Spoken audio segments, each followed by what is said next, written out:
બાપુ એક સુંદર મજાનો ધાર્મિક અને ભક્તિમય પ્રસંગ છે અને આ પ્રસંગની અંદર આજે આપણે વાત કરવી છે ભગવાન વિશ્વકર્મા વિશે. ભગવાન વિશ્વકર્માનો મંત્ર છે ઓમ વિશ્વકર્મણે સૂત્ર વિદ્યાધારિણે વેદાય નમઃ. વિશ્વકર્મા આર્ય વાસ્તુશાસ્ત્રના પ્રથમ આચાર્ય અને શિલ્પાચાર્ય તરીકે ઓળખાય છે.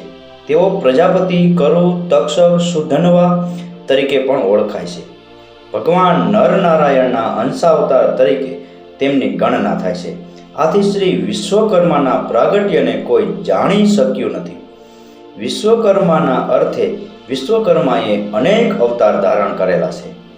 એમ મનાય છે કે શ્રી વિશ્વકર્મા પ્રભાસમાં સોમનાથથી પ્રગટ થયા ત્યારે તેમનો બીજો અવતાર હતો.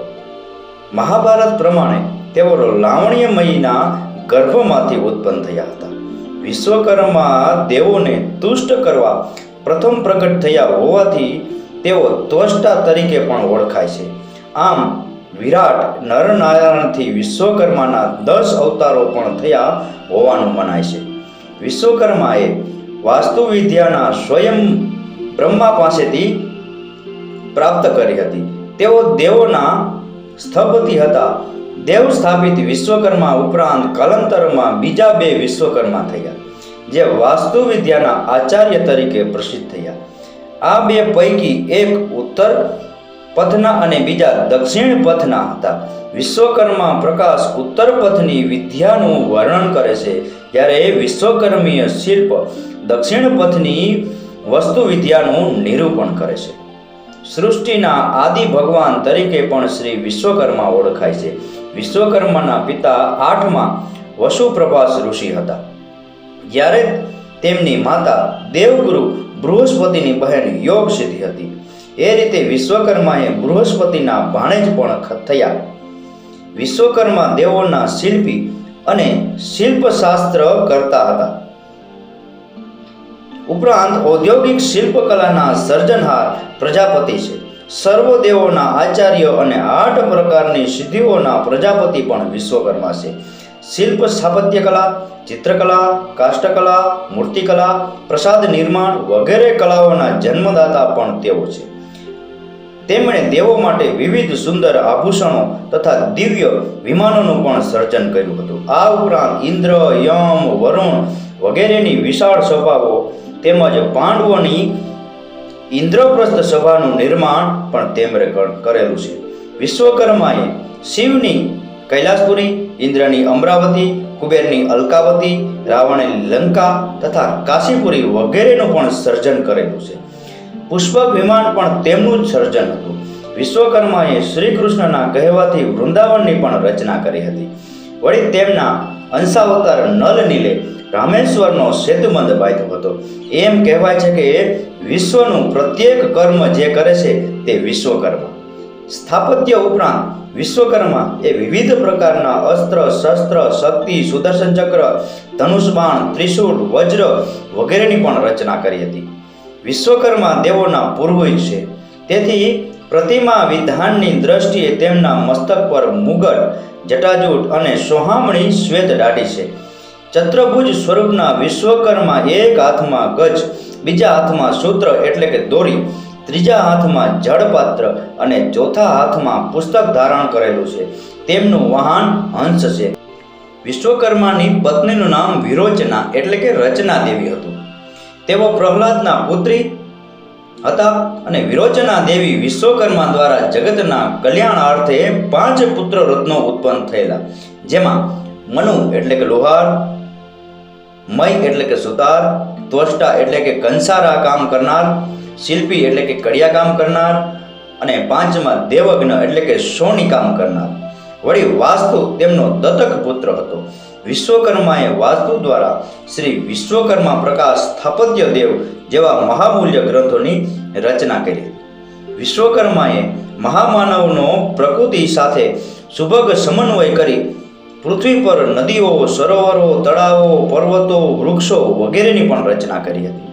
વળી લુહારી કામ, સુથારી કામ, માટીકામ, વાસ્તુકામ, કડિયાકામ વગેરે ઉદ્યોગો અને ઉદ્યમો આમ જગતને શીખવવા હતા.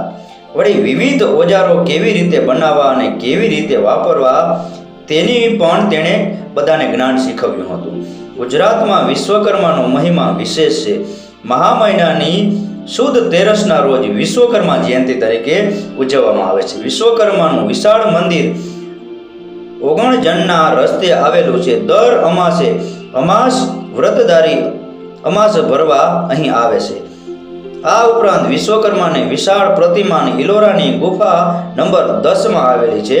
શિલ્પીઓ અને સલાટોનું તે તીર્થ સ્થળ છે. વિશ્વકર્માને વાસ્તુશાસ્ત્ર તેમજ માનવ જીવન ઉપયોગી વિજ્ઞાનના પ્રણેતા માનવામાં આવે છે.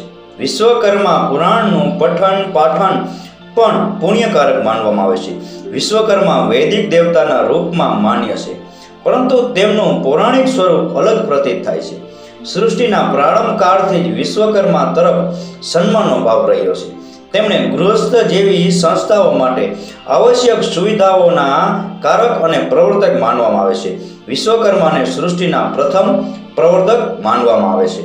વાસ્તુના 18 ઉપદેશકોમાંથી વિશ્વકર્માને પ્રમુખ માનવામાં આવે છે.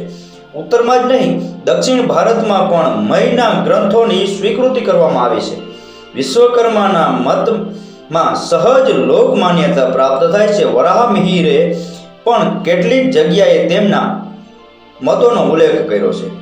વિષ્ણુ પુરાણના પહેલા અંશમાં વિશ્વકર્માને દેવતાઓના શિલ્પકાર માનવામાં આવે છે તથા શિલ્પાવતારના રૂપમાં યોગ્ય સન્માન આપવામાં આવ્યું છે. આવી જ માન્યતા અનેક પુરાણોમાં પણ જોવા મળે છે. જ્યારે શિલ્પ ગ્રંથોમાં અને સૃષ્ટિકર્તા માનવામાં આવ્યા છે. સ્કંદ પુરાણમાં તેમને દેવોના ભવનોના નિર્માણ કરતા કહ્યા છે. વિશ્વકર્મા શિલ્પકળામાં એટલા નિપુણ હતા કે તેઓ જળ ઉપર માર્ગનું નિર્માણ કરી શકે છે. સૂર્યની માનવ જીવનને નુકસાન કરતી જ્વાળાઓનો સહન પણ વિશ્વકર્માએ કર્યો હતો. રાજવલ્લભના વાસ્તુકલામાં આ વાતનો ઉલ્લેખ જોવા મળે છે. આ ઉપરાંત અન્ય ગ્રંથોમાં પણ જોવા મળે છે. વિશ્વકર્મા કંબાસૂત્ર, જલપાત્ર, પુસ્તક અને જ્ઞાનસૂત્ર ધારણ કરે છે અને વિશ્વકર્માનું વાહન હંસ છે. સૃષ્ટિના ધરતા શુભ મુકુટ તથા વૃદ્ધકાયમાં જોવા મળે છે. વિશ્વમાં સૌથી પ્રથમ વિશ્વગ્રંથો વિશ્વકર્મીય ગ્રંથો માનવામાં આવ્યા છે. વિશ્વકર્માના ગ્રંથો સૌથી જૂના માનવામાં આવે છે, જેમાં કેવળ વાસ્તુશાસ્ત્ર જ નહીં પરંતુ રથ બનાવવા, રત્નોની જાણકારી, રત્નોનો ઉપયોગ વગેરે આપવામાં આવ્યું છે. વિશ્વકર્મા પ્રકાશ, જેને વસ્તુતંત્ર પણ કહેવામાં આવે છે, આ વિશ્વકર્માના મતોનો જીવંત ગ્રંથ છે.